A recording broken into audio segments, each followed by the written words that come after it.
اعوذ باللہ من الشیطان الرجیم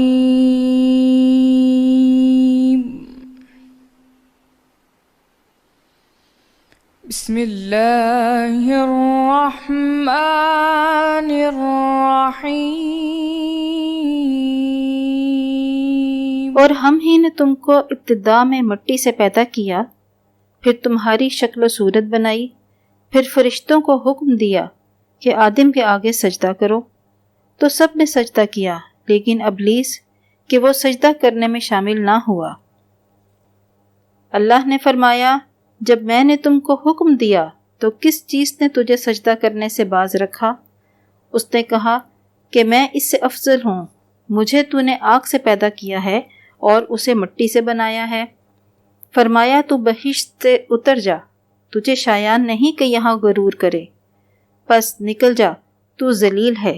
اس نے کہا مجھے اس دن تک مہلت عطا فرما جس دن لوگ قبروں سے اٹھائے جائیں گے۔ فرمایا اچھا، تجھ کو مہلت دی جاتی ہے۔ پھر شیطان نے کہا مجھے تو نے ملعون کیا ہی ہے، میں بھی تیرے سیدھے راستے پر ان کو گمراہ کرنے کے لیے بیٹھوں گا، پھر ان کے آگے سے اور پیچھے سے اور دائیں سے اور بائیں سے، غرض ہر طرف سے آؤں گا اور ان کی راہ ماروں گا، اور تو ان میں اکثر کو شکر گزار نہیں پائے گا۔ اللہ نے فرمایا نکل جا یہاں سے، ذلیل اور ٹھکرایا ہوا۔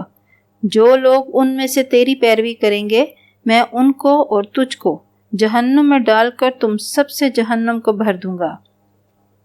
اور ہم نے آدم سے کہا کہ تم اور تمہاری بیوی بہشت میں رہو سہو، اور جہاں سے چاہو اور جو چاہو نوش جاں کرو، مگر اس درخت کے پاس نہ جانا ورنہ گنہگار ہو جاؤ گے۔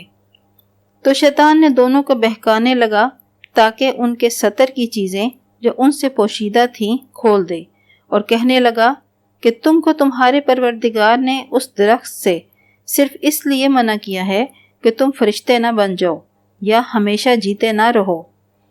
اور اس نے قسم کھا کر کہا کہ میں تو تمہارا خیر خواہ ہوں۔ غرض مردود نے دھوکہ دے کر ان کو معیشت کی طرف کھینچ ہی لیا۔ جب انہوں نے اس درخت کے پھل کو کھا لیا تو ان کے ستر کی چیزیں کھل گئیں، اور وہ بہشت کے درختوں کے پتے توڑ توڑ کر اپنے اوپر چپکانے اور ستر چھپانے لگے۔ تب ان کے پروردگار نے ان کو پکارا کہ کیا میں نے تم کو اس درخت کے پاس جانے سے منع نہیں کیا تھا اور جتا نہیں دیا تھا کہ شیطان تمہارا کھلم کھلا دشمن ہے؟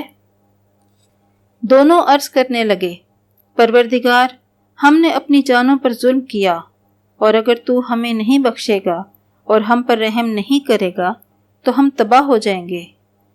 اللہ نے فرمایا تم سب بہشت سے اتر جاؤ، اب سے تم ایک دوسرے کے دشمن ہو، اور تمہارے لیے ایک وقت خاص تک زمین پر ٹھکانہ اور زندگی کا سامان کر دیا گیا ہے۔